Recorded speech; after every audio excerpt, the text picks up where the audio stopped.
Ya está con nosotros Juan Ignacio Fernández, economista, justamente para hablar un poco de algo que va a determinar también un poco las elecciones 2019 y cómo va a continuar esta economía en este año, cómo arrancó, qué dejó el 2018 y qué pasa con el dólar, qué pasó en el día de hoy. ¿Cómo estás, Juani? Buenas noches. Bienvenido, como siempre. Bueno, a ver, el dólar en el día de hoy veníamos con cierto aire de alivio, digamos, de que el dólar se mantenía, estaba bajo, ahora volvió a subir. El dólar volvió a subir, hoy se movió un poquito más de 1% al alza, sí, cerrando el minorista para la venta un poquito por encima de los 38 pesos.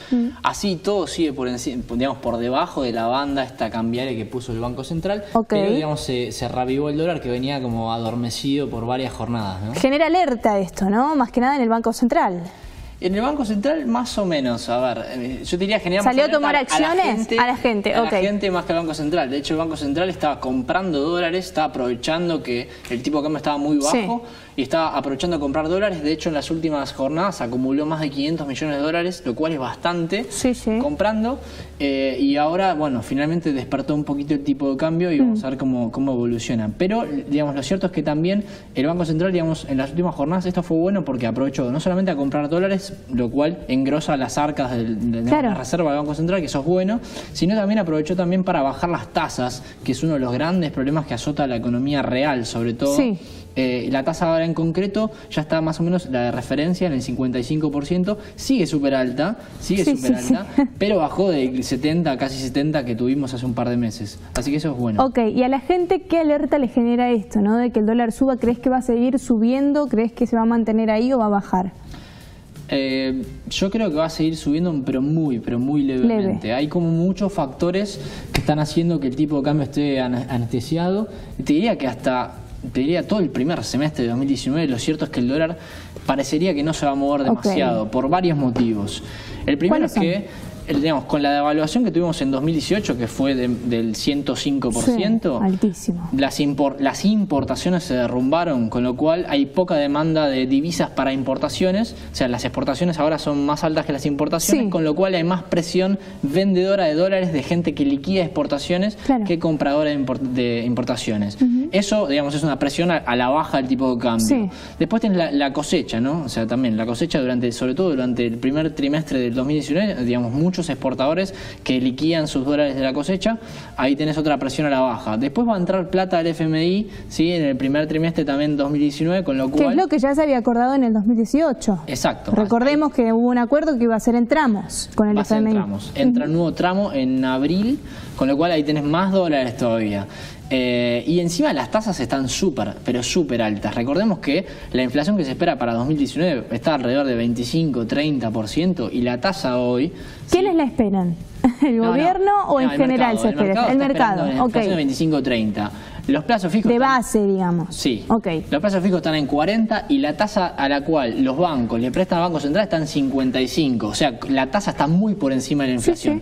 Con lo cual la gente está en pesos, pone en plazo fijo y los bancos ponen el LELIX. O sea que mucha gente en pesos, con lo cual hay, digamos, la gente que va a pesos no va a dólar. Con lo cual ahí tenés también un gran factor que explica por qué la gente hoy no está yendo tanto al dólar, con lo cual el tipo de cambio está ahí anestesiado, al menos por un rato. Bien, esto queda clarísimo. Ahora, se habla, bueno, hubo una gran caída de la industria PYME claramente en el 2018 y ya arrancando este 2019, las empresas lo que dicen es que en el 2019 ellos augurian, ¿no?, de que el dólar va a cerrar a 49 pesos. ¿Qué posibilidades hay de esto?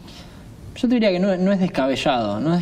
Recordemos que el tipo de cambio cerró en 37 pesos más o menos en 2018, con lo cual estaríamos hablando de una evaluación del 25%, 30%. Que a la par del 100%. A fin de 2019, al fin del periodo, con lo cual no es descabellado. Recordemos que vos tenés un primer semestre tranquilo con el dólar por todos estos factores que acabo de mencionar.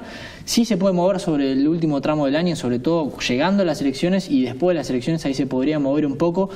Pero ¿por qué se podría dar esto? Siempre que vos tenés una elección hay incertidumbre electoral, se juega mucho y la gente justo antes de las elecciones dolariza sus carteras. El que tiene un plazo fijo, digamos, no renueva y va a dólares. El que tiene un capital también siempre se dolariza. Tratan de asegurarse, ¿no? Sí, es muy fuerte este efecto que menciono, con lo cual ahí podría haber a un ruidito que pueda hacer que el tipo de cambio que venga tranquilo todo el año se mueva un poquito antes de las elecciones, y no me parece descabellado ese número. Te diría que lo más razonable es que ande por los 50 pesos, que es más o menos lo que me acabas de mencionar. Es decir, es lo más razonable. Pero las empresas hablan de una reforma tributaria que debería hacer el gobierno como para asegurar una economía que mejore, ¿no? Más que nada para la pequeña empresa, estamos hablando de la industria pyme, que es la principal fuente de trabajo, ¿no? Sí. ¿Es posible esto? ¿Cómo lo haría el gobierno si llegara a hacerlo, digamos?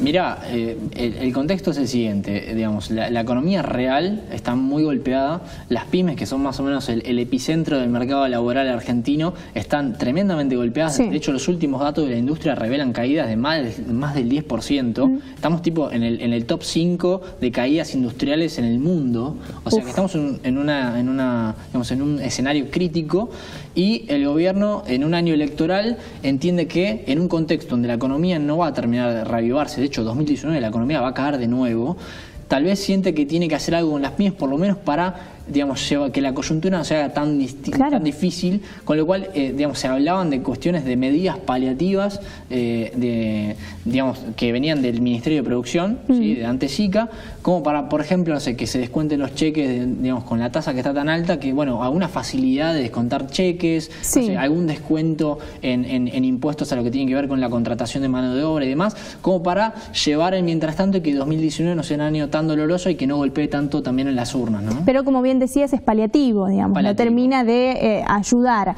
El gobierno habla de que será un 2019 donde la economía va a alcanzar una alza, digamos, que va a mejorar. Esto es un porcentaje que va a ser real, va a servir para la gente que a diario camina y tiene que pagar el colectivo, que tiene que ir a laburar todos los días, que tiene que pagar los servicios. La pregunta entiendo que es si se va a sentir eso que está diciendo Macri.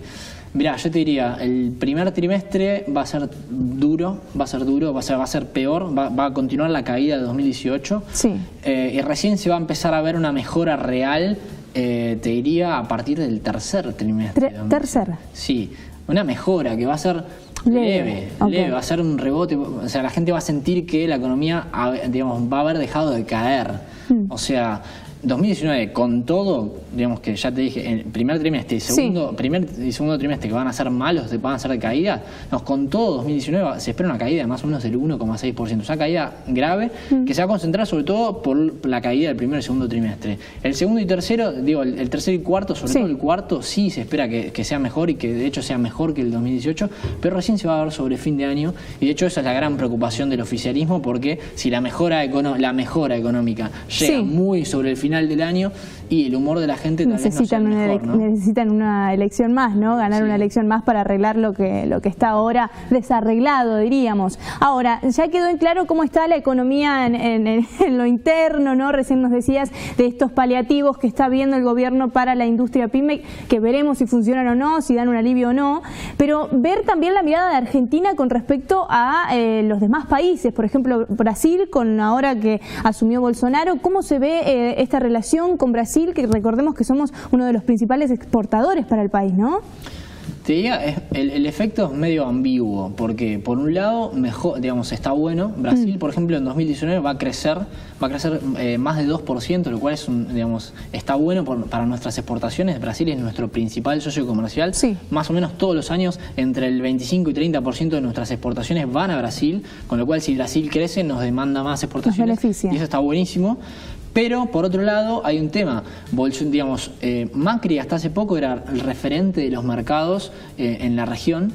Y hoy lo cierto es que Bolsonaro representa mejor a los mercados que Macri, por varios motivos. Primero porque tiene una economista que, de nuevo, es muy pro mercado, y con lo cual medio que se desdibuja un poco el rol de Macri en la región, con lo cual las inversiones que tal vez estaban ahí dando vueltas, y lo cierto es que tiene más sentido que se decanten ahora por Brasil Claro, es decir, poniéndolo más en sencillo, los inversionistas que podrían haber estado mirando a la Argentina como una posibilidad, ahora les llama mucho más la atención Brasil. Y el potencial de Brasil, si hace las cosas bien, es enorme. Brasil es una de las economías más grandes del mundo por la cantidad de gente que tiene. Exacto. Con lo cual, si a Brasil le va medianamente bien, es un mercado tremendamente atractivo. De hecho, el potencial de crecimiento de Brasil, si realmente logra subsanar obstáculos estructurales que tiene en su economía, es enorme. Con lo cual, si Bolsonaro hace las cosas bien y puede llevar a cabo su plan, por un lado te diría, sí, se desdibuja el rol de Argentina, pero por otro lado también que le vaya bien en lo económico también está bueno.